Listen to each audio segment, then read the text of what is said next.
Hello, e-commerce family. This is David Cook with the Arbitrage Blueprint, where we are always looking to bring you value and help you grow your business. So today, very passionate topic for me, starting an online arbitrage business or retail arbitrage business in 2020, this year. It's almost the end of the year, so you could even apply it to 2021 if you're watching it then.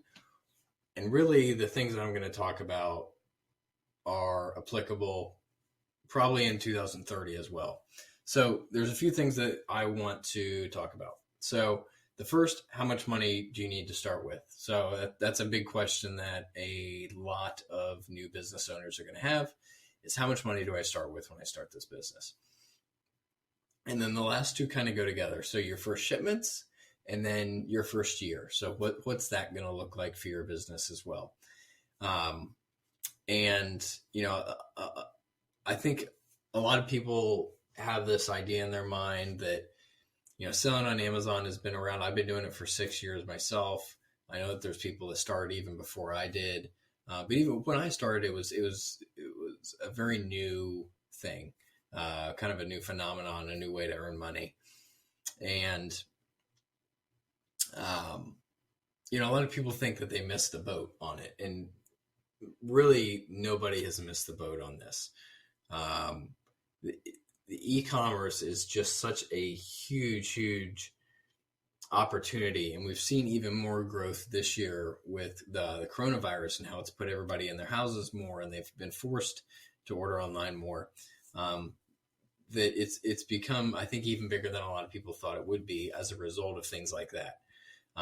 And with the way that these e-commerce companies are continuing to evolve, it's not dead at all. And even though you may not have gotten there like right at the beginning of when it started, you're still very, very early in the big picture, the big scheme of things. This is a 100-year, 50 to 100-year thing that we're looking at here probably right now. And if you're here at year 6, like, you're still pretty early, right? So yes, so that's my opinion on if it's still viable. And just judging off my own business that I'm running now, it's still worth it because I'm supporting 4 kids, a wife, my own hopes and dreams to a large degree with an online arbitrage, retail arbitrage, e-commerce, Amazon, Walmart, eBay business. So the first question, how much should you start with? The answer to this, you should be able to see my screen. It doesn't really matter. A lot of people, maybe they've only got $250. Maybe you've got $2,500. Maybe you've got $5,000. Maybe you've got even more than that. So there are actually pros and cons to starting with a small amount of capital. And there's obviously pros and cons to starting with a larger amount of capital. But how much you start with doesn't really matter. The only thing that it really, so I'll give you this. So the pro of starting with a small amount of money is that you can't screw it up too bad. If you start with $250, you can only lose, which when in our course, the Arbitrage Blueprint, we're going to teach you how not to lose that. But you're not putting a whole lot of chips in the table, so to speak, to lose. So if you make mistakes, which we all do, everybody's going to do this your first year. You're going to buy products that are garbage and you lose money on and you misjudge. You've only got so much that you can really, that you can lose. And I'm going to teach you in the next couple minutes how you can kind of hedge your bets even if you've got more money. So that's the nice thing, is you kind of are limiting yourself right at the beginning on how big of a mistake you can make to start. The downside of that is that it is going to inhibit your growth a little bit. Like, starting with more capital, it means that your business is going to grow faster. So if you start with a smaller bankroll, so to speak, or a smaller amount of capital that you put into your business, even if you double that, you've still only got $500. And if you double that, you've got $1,000. a lot of people are looking to make $3,000-$4,000 a month to go out on their own and be able to quit their job. So, starting with a smaller amount, whereas if you start with a larger amount of money, the pros and cons of that, if we're starting to look into maybe the $2,500, $5,000 range, that you're starting in capital, you can make this a very viable business and a viable income a lot quicker. Because using that same example, right? If you double your money with $2,500 instead of $250, you've made $2,500. Or if you double it with $5,000 instead of $250, you've made $5,000 instead of making $250.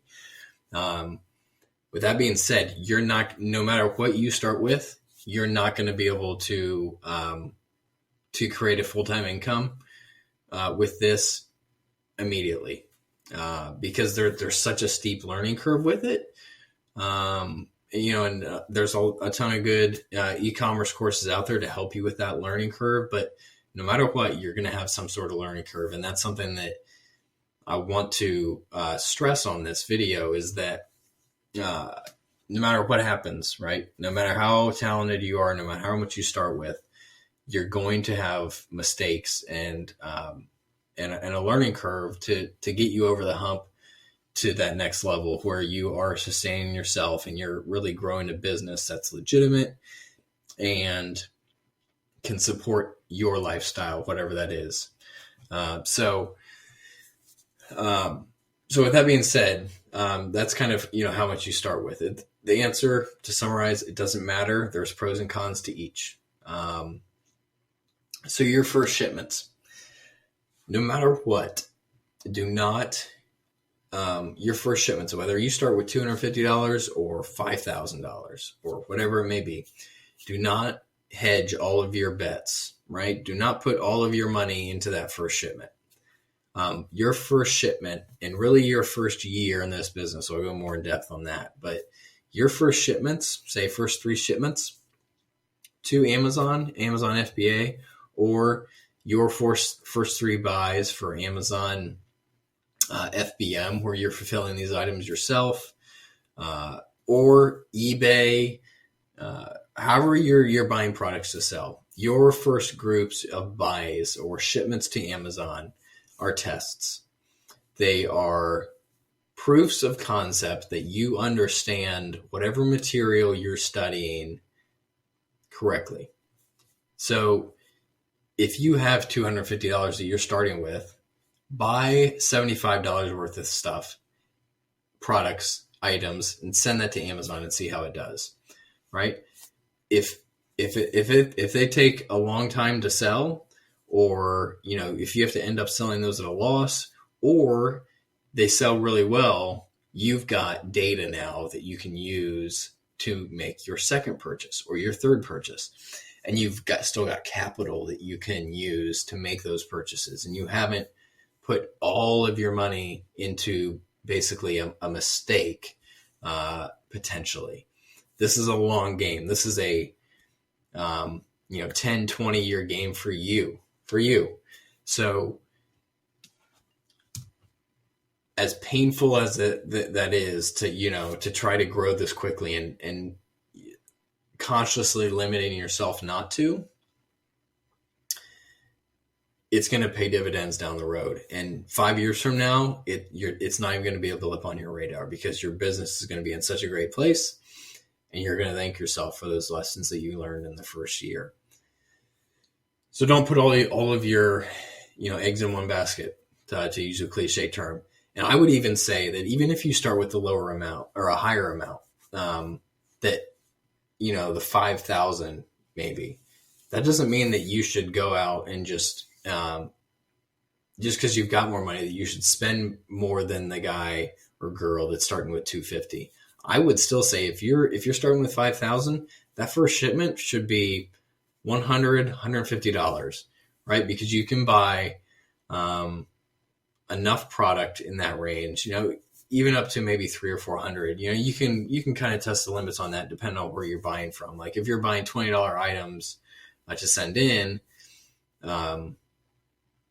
then that's going to be different than if you're going to the dollar store, which is really where I would put, a lot of new sellers is a dollar store, thrift store, looking at used books, something like that.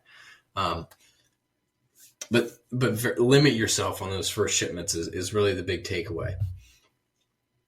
And again, it's a proof of concept. Am I doing this correctly?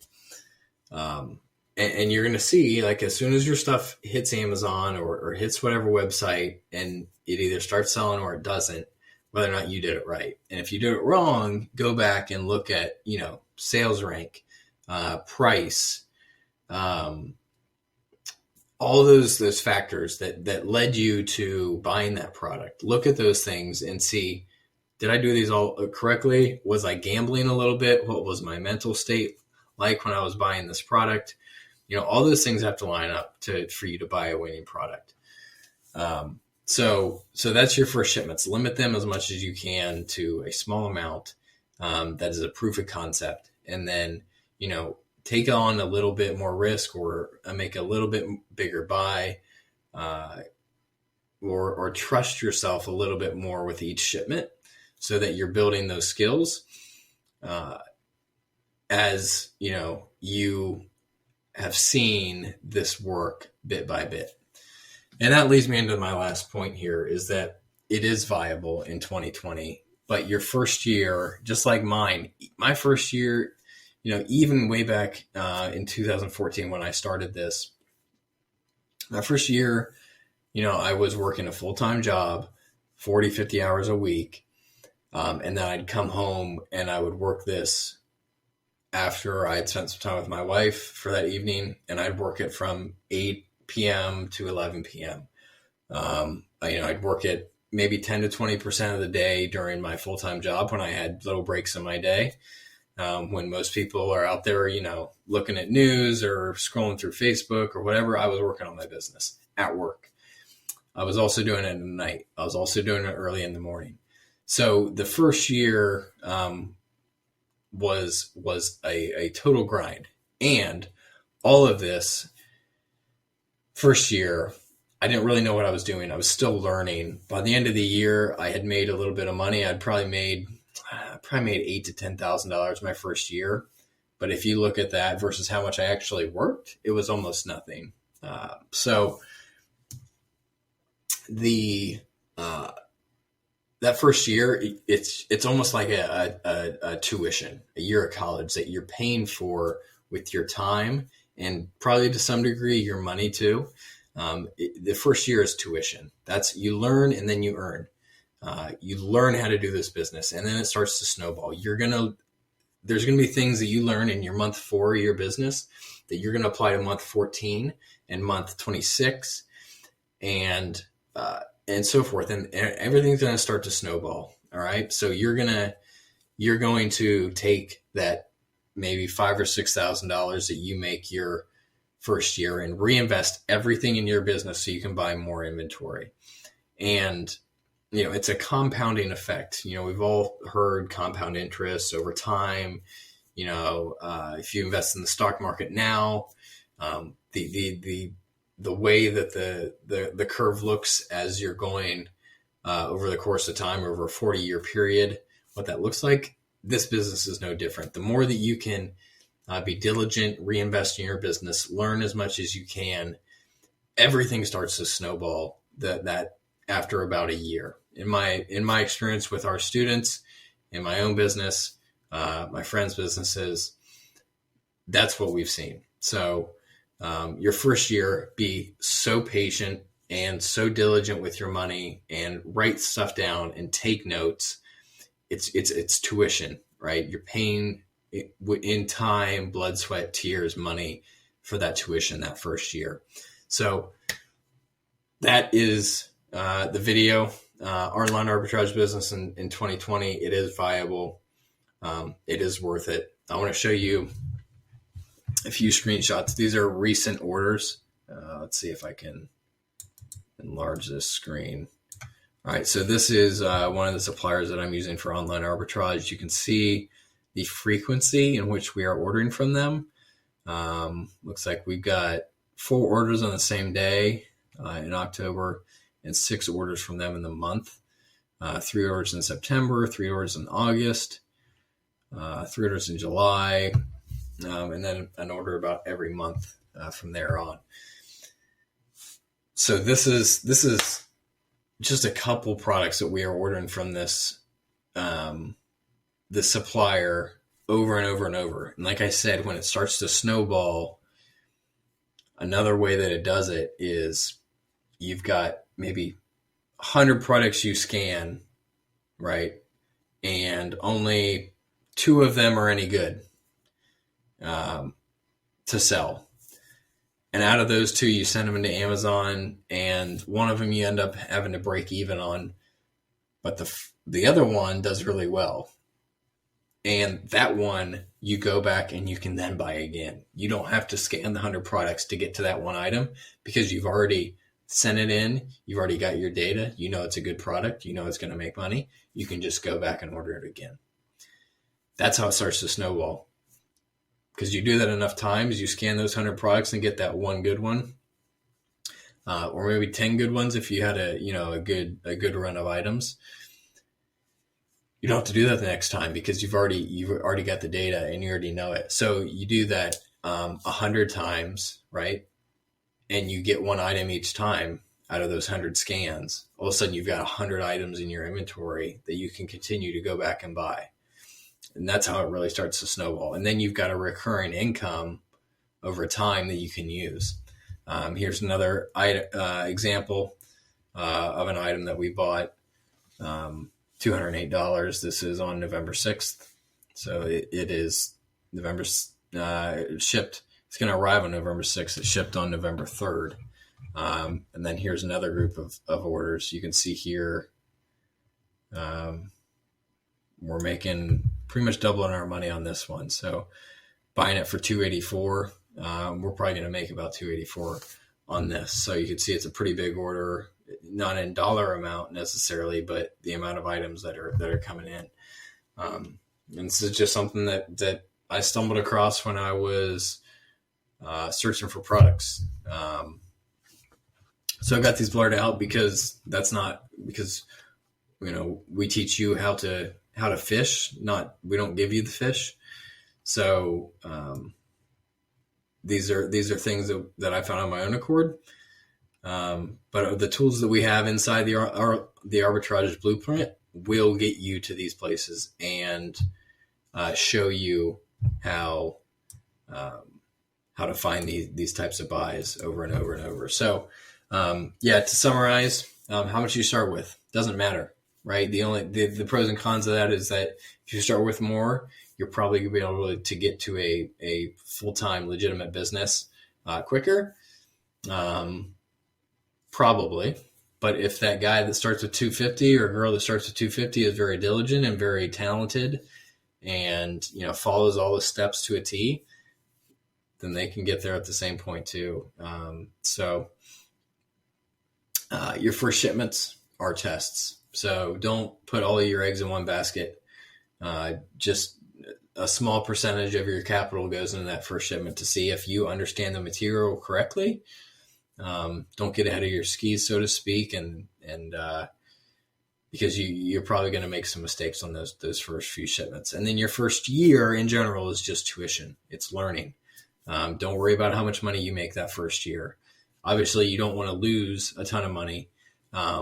But if you don't make, $60,000 your first year doing this, don't get discouraged. The first year is not about making money. It's about learning and understanding the business as well as you can. So summarize, thank you. David Cook with the Arbitrage Blueprint. I'm going to get out of here. I hope you learned something. If you have any questions, comment below, and we'd love to have you subscribe to our channel as well. Have a good night.